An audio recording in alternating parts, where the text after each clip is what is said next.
नमस्कार दोस्तों, मैं हूं अमिताभ और आप देख रहे हैं नॉलेजेबल लाला, जहां हम हिस्ट्री केवल फैक्ट्स नहीं कहानी की तरह बताते हैं। और आज की कहानी आपकी सोच बदल देगी। चाइना जो कि आज सेकंड मोस्ट पावरफुल कंट्री बन के बैठा हुआ है और हम उसे एक तरीके से सुपर पावरफुल कंट्री भी कंसीडर करते हैं, वो इंडिया से आजाद ही 2 साल बाद हुआ। यानी उसको फ्रीडम 1949 1 अक्टूबर 1949 को मिली। पर वो आज इंडिया से इतना आगे कैसे निकल चुका है? आप ये सोच रहे होंगे मैं चाइना का कंपैरिजन इंडिया से ही क्यों कर रहा हूँ? क्यों? क्योंकि इंडिया की राइवलरी ही चाइना से है। इंडिया की पॉपुलेशन, इंडिया की हिस्ट्री चाइना से बहुत मिलती जुलती है। इसलिए फिर भी वो आज चाइना जैसा देश इंडिया से आगे कैसे निकल चुका है, तो आइए चलिए जानते हैं इसके बारे में। चाइना में सिविलाइजेशन लगभग उसी समय स्टार्ट हुई जब दुनिया के अलग अलग हिस्सों में सिविलाइजेशन डेवलप हो रही थी। लगभग 4000 साल पहले 2000 BCE में चाइना में येलो रिवर ने बाढ़ की वजह से बहुत तबाही मचाई हुई थी, जिसकी वजह से लोगों की फसलें, लोगों के घर बर्बाद होते थे। तब वहां एक इंसान आया जिसने एक आइडिया सजेस्ट किया कि डैम बनाने की जगह, पानी बाढ़ का रोकने की जगह आप कैनाल्स यानी नहर बनाइए, और उसकी वजह से बाढ़ का पानी अलग अलग हिस्सों में बढ़ गया। लोगों ने इस इंसान को वहां का नया लीडर और अपना रूलर चूज कर लिया, और यहीं से स्टार्ट होता है शिया डायनेस्टी का। और वो इंसान थे you the great. You the great China में शिया डायनेस्टी के फाउंडर और लीडर थे। यू द ग्रेट ने ऐसे बहुत सारे डिसीजंस लिए। उसमें से एक मेन डिसीजन था हेरिडिटरी सिस्टम। हेरिडिटरी सिस्टम की वजह से क्या हुआ, लोग पहले अपना रूलर क्या करते थे, चूज करते थे। अब क्या हुआ, लोग चाइना में किंग ही किंग चूज करेगा, यानी राजा का बेटा ही राजा बनेगा, या राजा की फैमिली से ही जो राजा बनना चाहेगा वो राजा बनेगा। जैसे टाइम बीता और 1600 BC के आसपास शिया डायनेस्टी का लास्ट रूलर आया, जो कि बहुत ज़्यादा क्रूल और करप्ट था, जिसके वजह से लोगों को बहुत ज़्यादा प्रॉब्लम फेस करनी पड़ रही थी। और यहीं से शिया डायनेस्टी का एंड हुआ और लोगों ने उस रूलर के खिलाफ रिवोल्ट और विद्रोह कर दिया और उसको रूलर के पोजीशन से हटा फेंका। इसके बाद चाइना में जो डायनेस्टी आई उसका नाम था शैंग डायनेस्टी। शैंग डायनेस्टी चाइना की पहली ऑफिशियल डायनेस्टी कहा जाता है, क्योंकि इसके बहुत सारे हिस्टोरिकल प्रूफ मिले। इससे पहले जो डायनेस्टी थी उसके कोई हिस्टोरिकल प्रूफ नहीं थे। शैंग डायनेस्टी चाइना में 1600 BC से 1046 BC तक रूल करी, और इसके फाउंडर और रूलर थे Tang of Shang. Tang of Shang एक पॉलिटिकल और रिलीजियस लीडर दोनों थे। उस टाइम चाइना में लोग अपने एंसेस्टर, अपने पूर्वजों की पूजा किया करते थे, और वहीं से एक कॉन्सेप्ट आया ओरेकल बोन्स का। ओरेकल बोन्स यानी कि इस कॉन्सेप्ट में, इस सिस्टम में ये चीज होती थी कि लोग अपना फ्यूचर प्रिडिक्ट करते थे, यानी अपने रूलर का, अपने कंट्री का फ्यूचर प्रिडिक्ट करते थे। वो करते इस तरीके से थे, किसी एनिमल का बोन या फिर टर्टल का शेल जो होता है उस पे कुछ लिखते थे, राइट करते थे, और उसको फिर हीट करते थे, और हीट करने के बाद जो उससे क्रैक्स आते थे उससे अपना फ्यूचर, अपने कंट्री का फ्यूचर। शैंग डायनेस्टी के ही टाइम चाइना में ब्रॉन्ज टेक्नोलॉजी का डेवलपमेंट भी हुआ, और फिर कुछ स्ट्रॉन्ग वेपन्स, बहुत सारे स्ट्रॉन्ग वेपन्स उस टाइम के बने। उन्होंने सोसाइटी को एक ऑर्गेनाइज और डिसिप्लिन तरीका, एक हायरार्की दी। बट शैंग डायनेस्टी का एंड भी उसी तरीके से होता है। इसका जो लास्ट रूलर था वो करप्ट निकलता है और क्रूल भी बहुत था। फिर वही हुआ, लोगों ने रिवोल्ट किया और उसको वहां से हटा फेंका, और यहीं पे शैंग डायनेस्टी का एंड हो जाता है।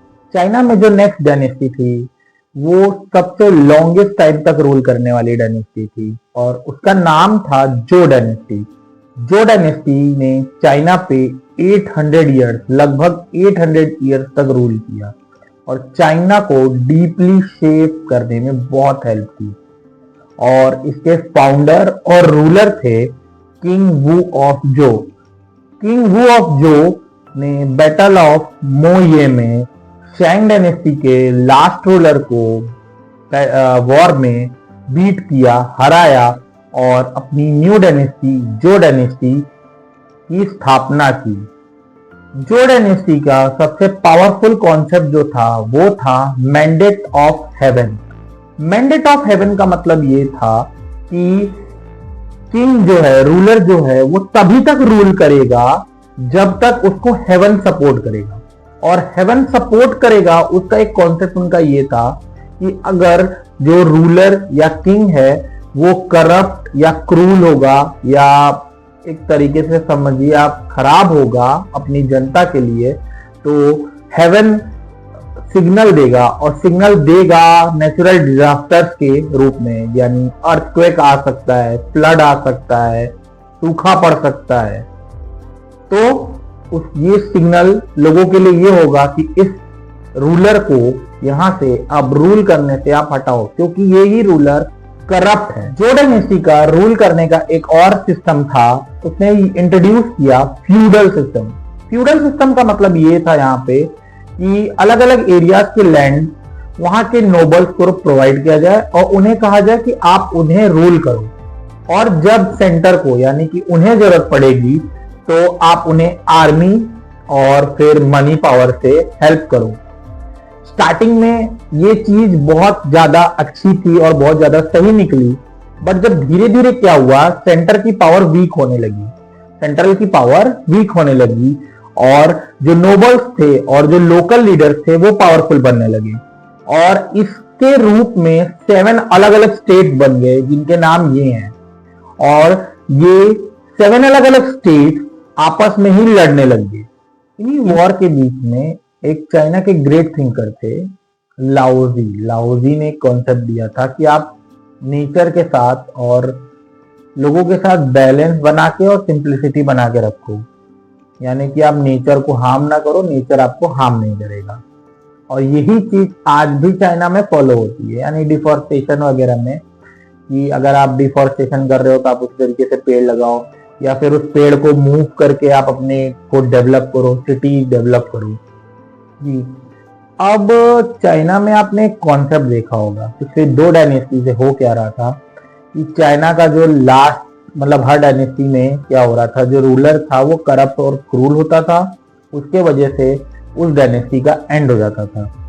बट अब चाइना में ये नहीं होने वाला था, इस बार चाइना में ये नहीं होने वाला था। अब हो क्या रहा था, जो 7 अलग अलग स्टेट्स बताए थे मैंने, उसमें से एक स्टेट जो है वो बाकी सब स्टेट पे बहुत तरीके से भारी पड़ रहा था। सेंट्रल पावर वीक हो ही गई थी और बाकी स्टेट जो थे उनपे एक अकेला भारी पड़ रहा था, और उसका नाम था चिन। इसकी स्पेलिंग आप देख रहे होगे QIN है, बट इसे प्रोनाउंस किया जाता है चिन, और यहीं से चाइना का भी नाम पड़ा चाइना, चिन से ही चाइना। और फिर एंट्री होती है चाइना की हिस्ट्री के एक ऐसे रूलर की जिसका नाम चाइना के फाउंडेशन में आज भी जुड़ा हुआ है, और उसका नाम था Qin Shi Huang. Qin Shi Huang ने ही यहीं से अपनी चीन डायनेस्टी का स्टार्ट किया। चिन शी हुआंग ही था जिसने चाइना को पहली बार एक देश बनाया। चिन शी हुआंग ने ही चाइना को बहुत स्ट्रॉन्ग एम्पायर बनाया। चिन शी हुआंग ने 221 BCE में अलग अलग बाकी जो स्टेट्स थे उनको हराया एक एक करके, और अपने आप को first imperial of China declare कर दिया और पूरे चाइना को यूनिफाई कर दिया।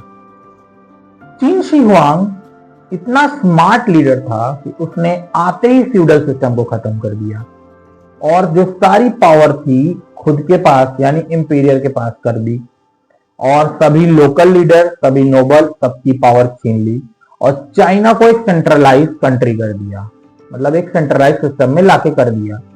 और फिर वो रुका नहीं, उसने क्या किया, पूरे चाइना में अब तक अलग अलग करेंसी, अलग अलग चीजें यूज हो रही थी, उसने क्या किया, एक करेंसी, एक ही राइटिंग सिस्टम पूरे चाइना में, और एक ही मेजरिंग और वेइंग सिस्टम भी कर दिया। और वो रुका भी नहीं, उसने एक चीज और ऑर्डर कर दिया। उसने कहा कि चाइना में जितने भी रोड होंगे उनकी वेट, उनकी साइज वो फिक्स कर दिया है और वो वही होंगे।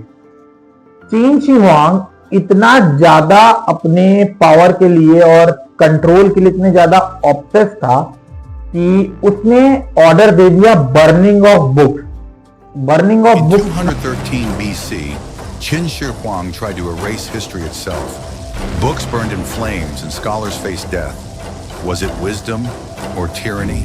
He ordered all books outside of law, medicine, and agriculture to be destroyed. Ancient classics and philosophies vanished. The next year, more than 400 scholars were said to be buried alive. Some call this an exaggeration, others the mark of a ruthless emperor. The following year, more than 400 scholars were said to be buried alive. Some call this an exaggeration, others the mark of a ruthless emperor. Qin Shi Huang built an empire of order, but silenced knowledge. Was the burning of books a strategy to unify thought, or the darkest act of tyranny? China में जो अलग अलग state थे सभी ने अपने attackers से बचने के लिए एक काम किया था। उन्होंने एक वॉल बनाई थी खुद को सेव करने के लिए।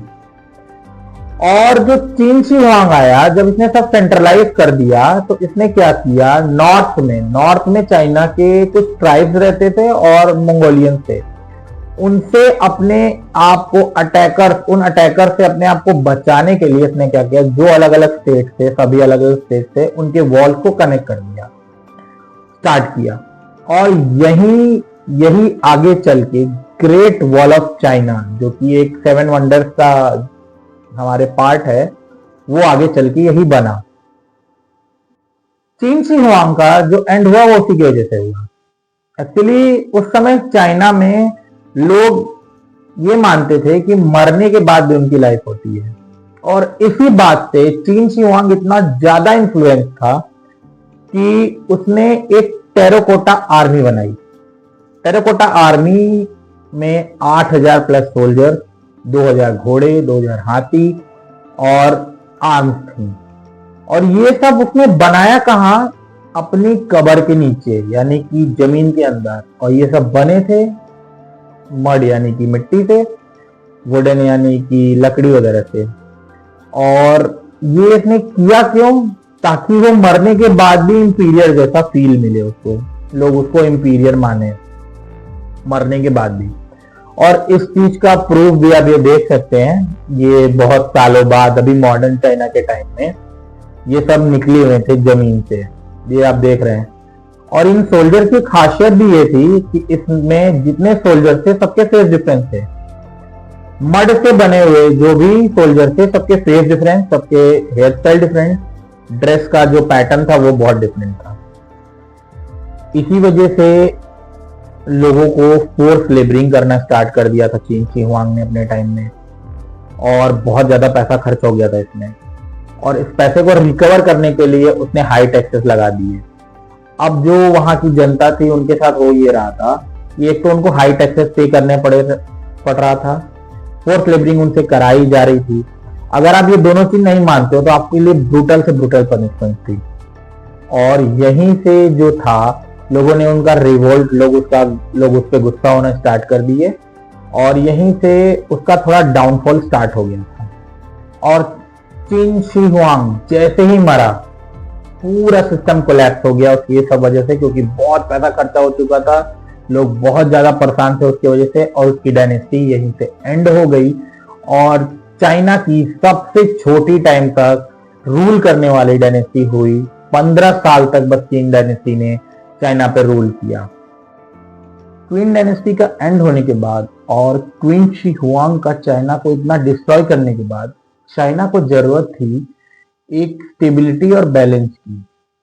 तभी एंट्री होती है एक ऐसे इंसान की जो किसी भी रॉयल फैमिली से बिलोंग नहीं करता था, ना ही किसी पावरफुल बैकग्राउंड से था।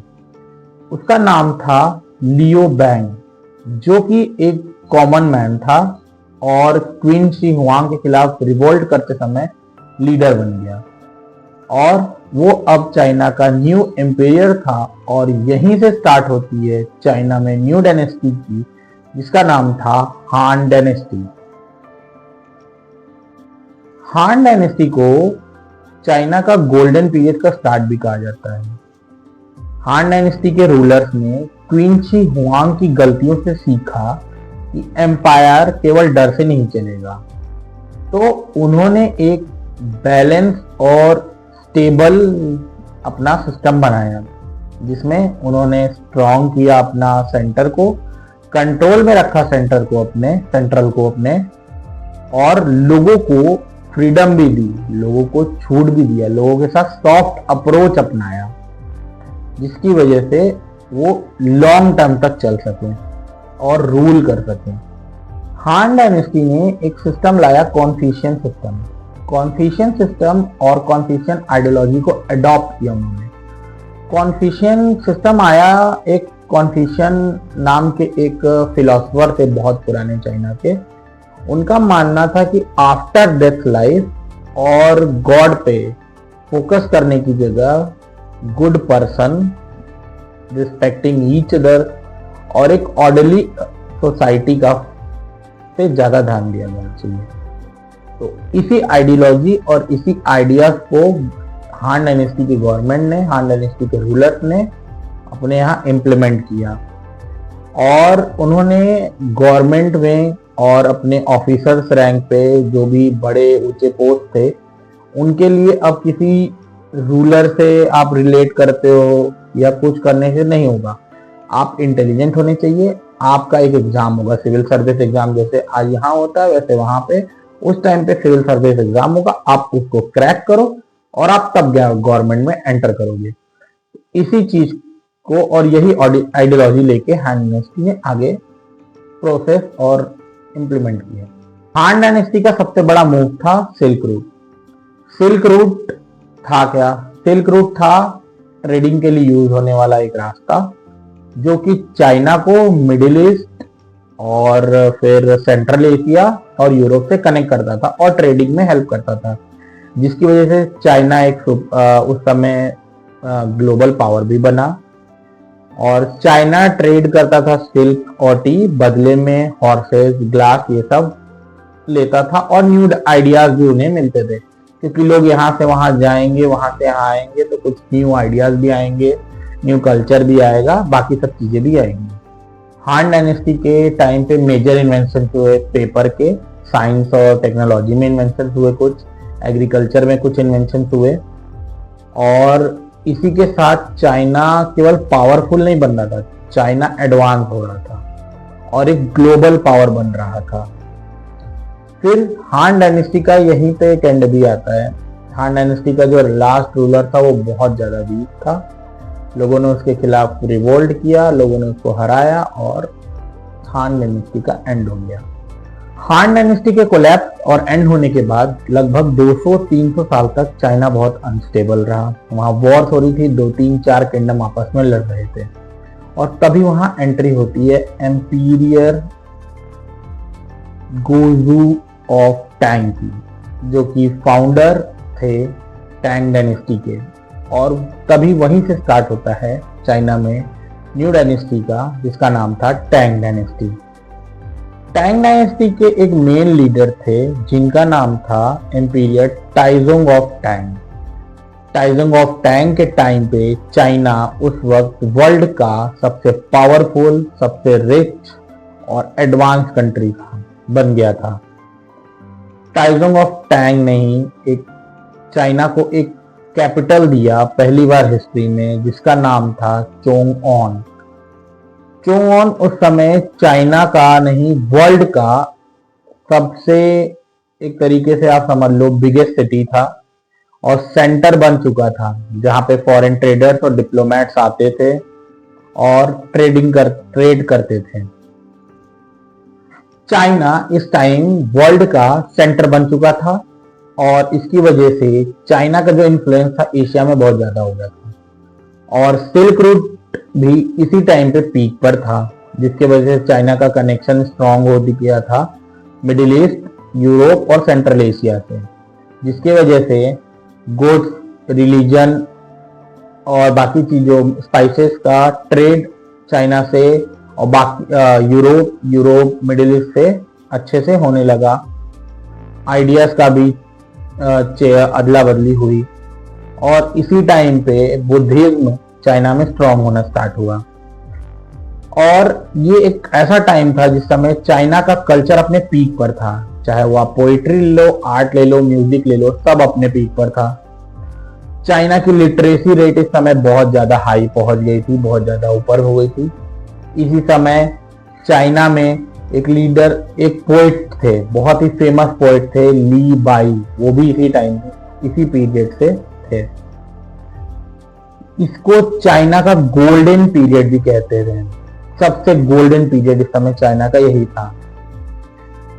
टैंग डायनेस्टी का जो एंड हुआ वो एक अनलुहासन करके एक जनरल था नॉर्थ आर्मी का।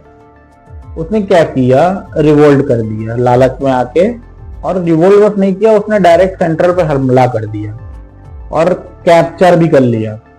कैप्चर करने के बाद उसने खुद को वहां का इंपीरियर भी घोषित कर दिया और इस वॉर में करोड़ों लोग मरे।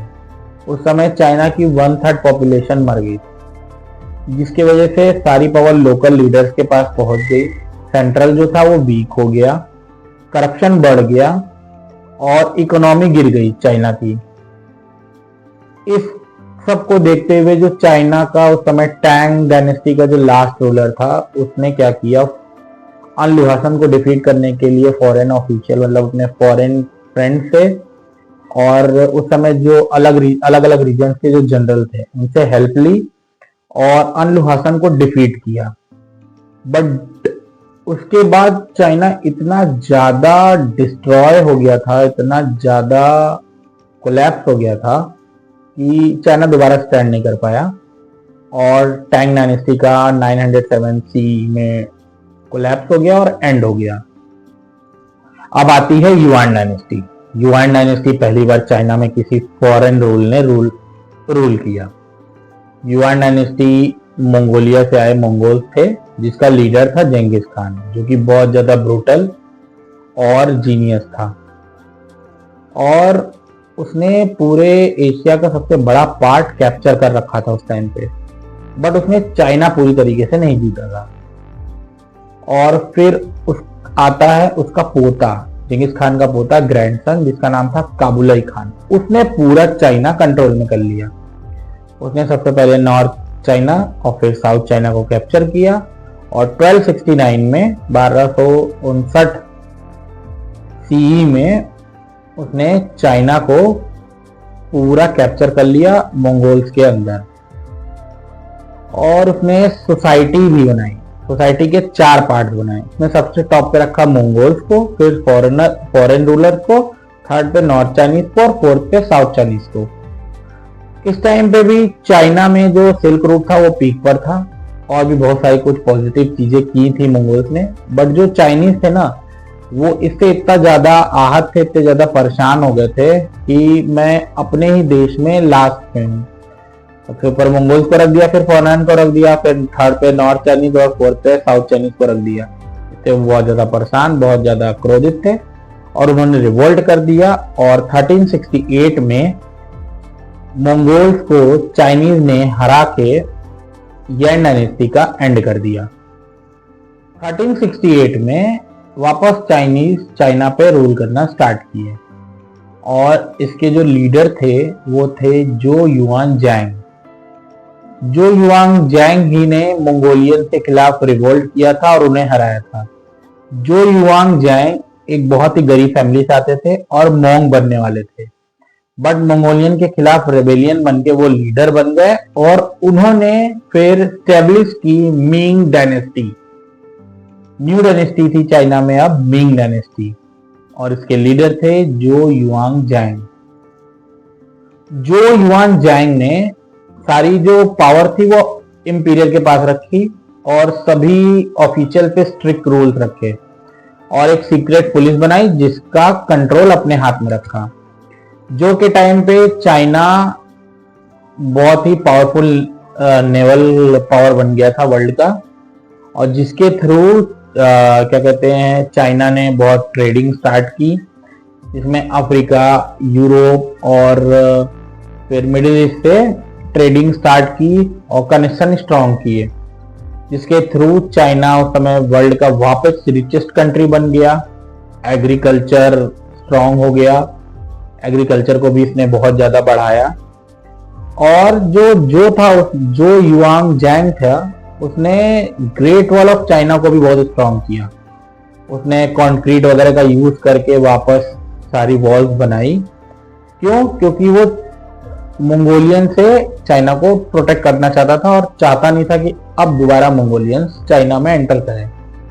इस मिंग डायनेस्टी में फिर आया एक रूलर जिसका नाम था जैंग ही। जैंग ही ने क्या किया, चाइना का जो फॉरेन कनेक्शन था उसको रिड्यूस कर दिया, कहीं भी बाहर ट्रैवल करना बंद कर दिया, एक्सटर्नल ट्रैवलिंग बंद कर दी।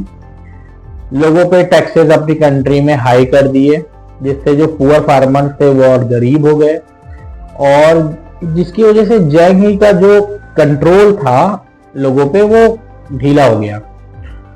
और उसमें उसका एक इंटरनल जो लीडर था उसने उसके खिलाफ रिवोल्ट कर दिया, विद्रोह कर दिया और अटैक करके कैपिटल कैप्चर कर लिया।